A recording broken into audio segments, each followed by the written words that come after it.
It was a normal Friday in May of 2021. Millions of Americans woke up, commuted to work, and stopped at the gas station. But suddenly something was off.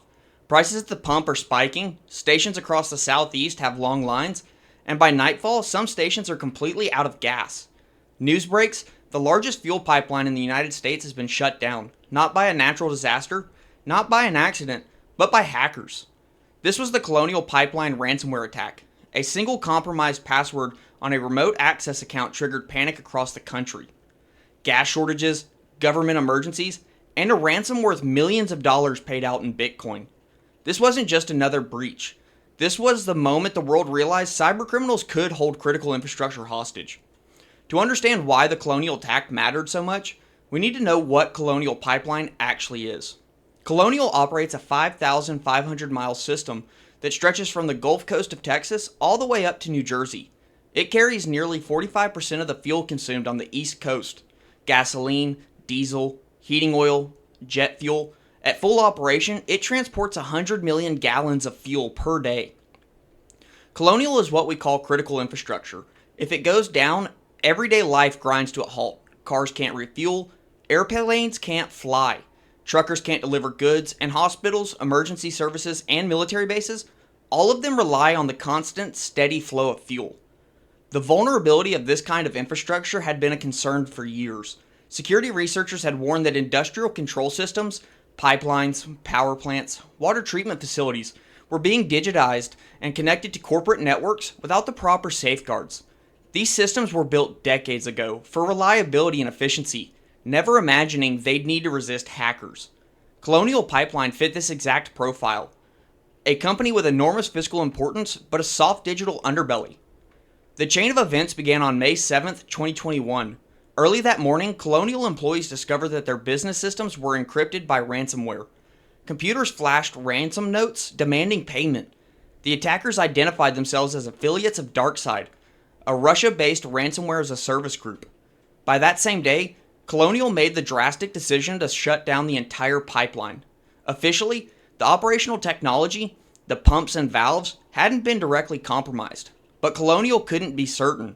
More importantly, the ransomware had crippled their corporate IT environment, which included billing and scheduling systems. Without those, they couldn't guarantee shipments. The safest option was to cut operations entirely.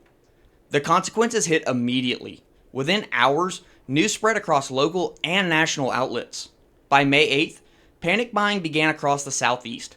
Drivers queued for hours.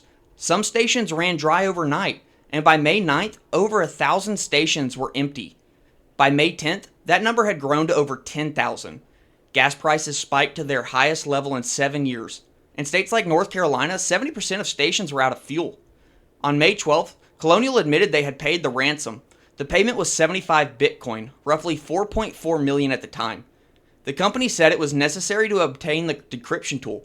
Ironically, the tool DarkSide provided was so inefficient that Colonial still had to rely on restoring systems from their own backups. Finally, on May 13th, the pipeline was restarted, and by May 15th, fuel began flowing again. The crisis had lasted less than a week, but its impact was felt across the nation. Now let's break down how this attack actually happened. First, the attackers gained entry through a single virtual private network account. This account was designed for remote access, but it used only a username and password. No multi-factor authentication. Worse, the password had already been leaked in a prior data breach. This meant DarkSide or its affiliates could simply try credentials they had gathered from the dark web, find one that worked, and walk right in. Once inside, the attackers didn't target the pipeline control systems directly. Instead, they focused on Colonial's corporate IT network. This included email servers, billing systems, scheduling platforms, and file storage. These systems are the brain of the company, the part that makes sure fuel shipments are tracked, invoices are sent, and customers are billed. The attackers deployed DarkSide ransomware, which works like this. Infiltration. Using valid credentials, attackers authenticate into the VPN and gain remote access. Privilege escalation. They search for accounts with higher privileges, administrators who control large portions of the network. They may use tools like Mimikatz to dump passwords from memory or harvest cached credentials. Lateral movement. Once privileged access is gained, they spread laterally through the network. This means hopping from system to system, identifying where valuable files are stored. They might use remote desktop protocol or Windows management instrumentation to move stealthily. Data exfiltration. Before deploying ransomware, attackers often steal sensitive data. This gives them leverage. If the victim refuses to pay, they can threaten to leak the data. DarkSide was notorious for this double extortion model. Encryption deployment. Attackers deploy the ransomware payload, which encrypts files using strong algorithms like AES 256, combined with RSA keys. Without the private key held by attackers, the victim can't recover their files. Each infected machine displays a ransom note with instructions to pay in Bitcoin, payment, and decryption. If the victim pays, they receive a decryption tool. In Colonial's case, this tool was clunky and slow, meaning recovery still relied heavily on internal backups. It's important to note, Colonial shut down the pipeline itself voluntarily. The attackers never reached the industrial control systems, but because the business systems were locked, Colonial couldn't safely coordinate shipments. Imagine trying to run a nationwide fuel delivery operation with no billing, no scheduling, and no communications. It was simply impossible. DarkSide, the group behind the attack, wasn't a small group of hackers. It was part of the ransomware as a service economy.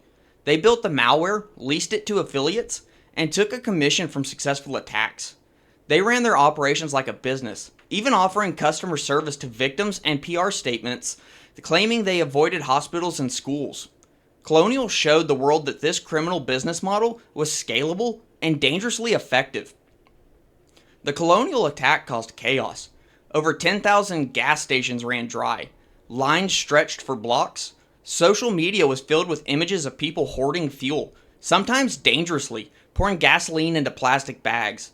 Airlines at major hubs like Charlotte Douglas International had to reroute flights. Trunking companies saw fuel costs spike, which trickled down to the price of groceries and goods. The US government scrambled to respond.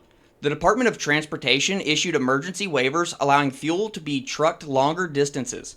President Biden declared a state of emergency. The FBI, working with the Department of Justice, tracked the ransom payment through Bitcoin wallets and ultimately recovered about 2.3 million of the 4.4 million Colonial paid. Perhaps the biggest fallout was psychological. The attack showed the world that cybercriminals, not just nation states, could cause nationwide disruption. This wasn't espionage. This was sabotage by a rival government. It was a profit-driven criminal gang using ransomware to create chaos. And it worked. The Colonial Pipeline ransomware attack taught us several lessons. First, the basics matter. A single account without multi-factor authentication brought down nearly half the nation's fuel supply. Every organization, big or small, needs to secure remote access, enforce strong password policies, and implement MFA everywhere. Second, IT and OT environments must be properly segmented. Colonial's operational systems weren't directly compromised, but the business systems were so intertwined that both had to be shut down. Strong segmentation and network isolation could have reduced the need for a full pipeline shutdown. Third, instant response planning is critical. Colonial was forced into paying a ransom quickly because they lacked confidence in their recovery timeline. Organizations that test and prepare can reduce panic decisions when disaster strikes. Finally, ransomware isn't just about data anymore. It's about real-world disruption. From gas stations to hospitals to schools, criminals target systems where downtime hurts the most. Since Colonial, ransomware has only grown. Attacks against hospitals have delayed surgeries, schools have canceled classes, local governments have had their police systems locked, and critical infrastructure remains a tempting target. Governments are responding, launching tasking forces, sanctioning crypto exchanges that launder ransomware payments, and even launching offensive cyber operations against ransomware gangs. But the ransomware economy remains strong. As long as victims pay, criminals will keep striking. The future of ransomware may involve even more automation, targeting, and blended attacks, combining data theft, service disruption, and threats of public exposure. For critical infrastructure, this means constant vigilance, investment in cyber defenses, and global cooperation to dismantle criminal networks. The Colonial Pipeline ransomware attack wasn't just a cyber incident. It was a national moment of reckoning. It showed that hackers, armed with nothing more than stolen credentials and off the shelf malware, could bring America's fuel supply to its knees. A single weak password shut down an entire pipeline, caused panic across the country, and forced the United States government into emergency action. And that should leave us all wondering, if this is possible, what comes next? Could it be the power grid, the water supply, the food chain? The line between cyber and physical is gone. The digital world is the real world, and if we don't protect it, the next Colonial pipeline could be even worse. Stay vigilant, stay secure, because in today's world, cybersecurity is a national security risk. Be sure to like and follow for more content like this, as that's the best way to support this channel. I appreciate y'all listening, and if you want to hear about any other cybersecurity attack breakdowns, drop them in the comments.